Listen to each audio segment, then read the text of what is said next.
నమస్తే అండి, welcome to my channel Shailaja creation. ఈరోజు మసాలాతో మిర్చి బజ్జీ ఎలా చేయాలో తెలుసుకుందాం. ముందుగా కొద్దిగా నీళ్లు పోసి ఒక 1 టీ స్పూన్ వాము వేసి కొద్దిగా ఉప్పు వేసి ఆ తర్వాత 1/2 కేజీ వరకు పిండిని ఇలా కలిపారు. అందులో ముందుగా నీళ్లు పోస్తే పిండి మంచిగా కలుస్తుందని అలా కలిపారండి. ఆ తర్వాత కలిపే విధానం చూస్తే నాకైతే చాలా బాగా అనిపించింది. రాము బాగా కలిపాడండి. మీకు ఇంతకుముందు వీడియోలో చూపించాను కదా మిర్చీలు ఎంత పెద్దగా ఉన్నాయో.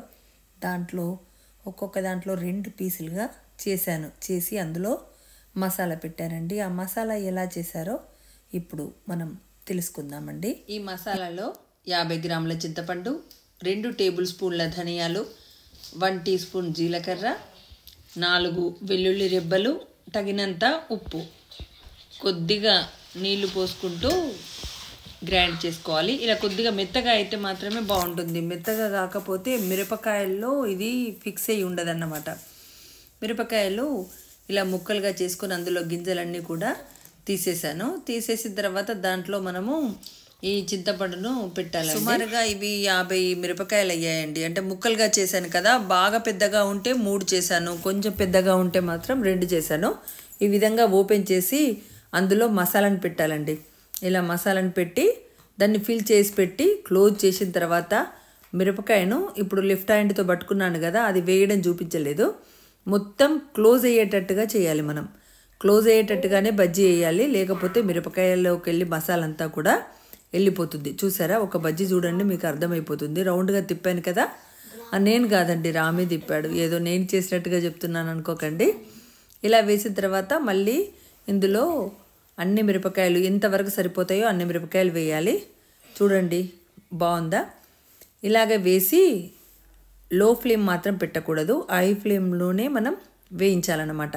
మసాలా బయటకు రాకుండా ఉండాలంటే శనగపిండి పూర్తిగా నిండుగా పట్టాలి.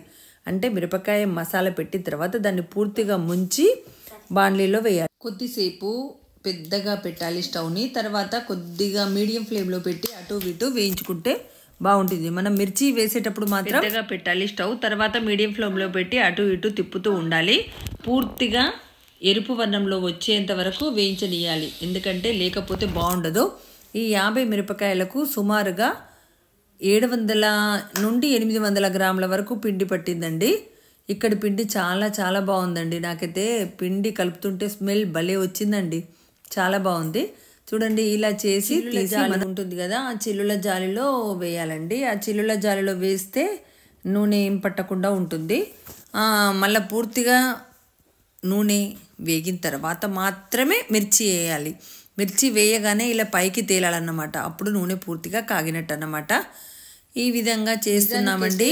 అన్నం తినేటప్పుడు మిర్చీలు అందరికీ పెడదాం అనుకున్నాము, కానీ అన్నం తినే ముందే ఈ మిర్చి వాసనను చూసి అందరూ మిర్చి మిర్చి అన్నారు. అందుకని ఎప్పుడైతే ఏంటిలే ముందే మిర్చి గరంగా తినేస్తారు కదా అని చెప్పేసి మిర్చీలందరికీ వడ్డించడం జరిగింది. నా వీడియో చూసే సబ్స్క్రైబర్స్ అందరికీ కూడా పంపించాలనిపించింది, కానీ మీరందరూ దగ్గరగా ఉంటే మీకు అందరికీ కూడా పెట్టేదాన్ని. మీరందరూ దగ్గర లేదు కదా, అందుకనే వీడియో పంపిస్తున్నాను. ఈ వీడియో మీకు అందరికీ నచ్చింది కదా. ఈ వీడియో మీకు నచ్చినట్టయితే లైక్ చేయండి, షేర్ చేయండి, అందరికీ పంపించండి, సబ్స్క్రైబ్ తప్పకుండా చేయండి.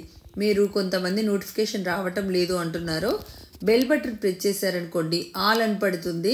అప్పుడు మీకు నేను పెట్టే వీడియోస్ అన్నీ కూడా నోటిఫికేషన్ రూపంలో వస్తాయండి. తప్పకుండా ఈ వీడియో అందరికీ చేస్తారు కదా.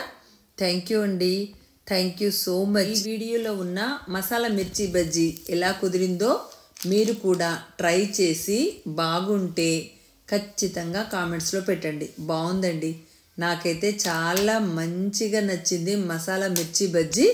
మీరందరూ ట్రై చేయండి, తప్పకుండా ట్రై చేస్తారు కదా, మర్చిపోకూడదే. అందరికీ షేర్ చేస్తారు కదా, మర్చిపోకూడదే. ఓకే అండి, థ్యాంక్ యూ ఫర్ వాచింగ్. మిర్చి చేసుకోండి, చాట్ మసాలా చల్లుకోండి, తినేసేయండి. మరెందుకు ఆలస్యం, రేపు స్నాక్స్ మీకు మసాలా మిర్చి బజ్జీ.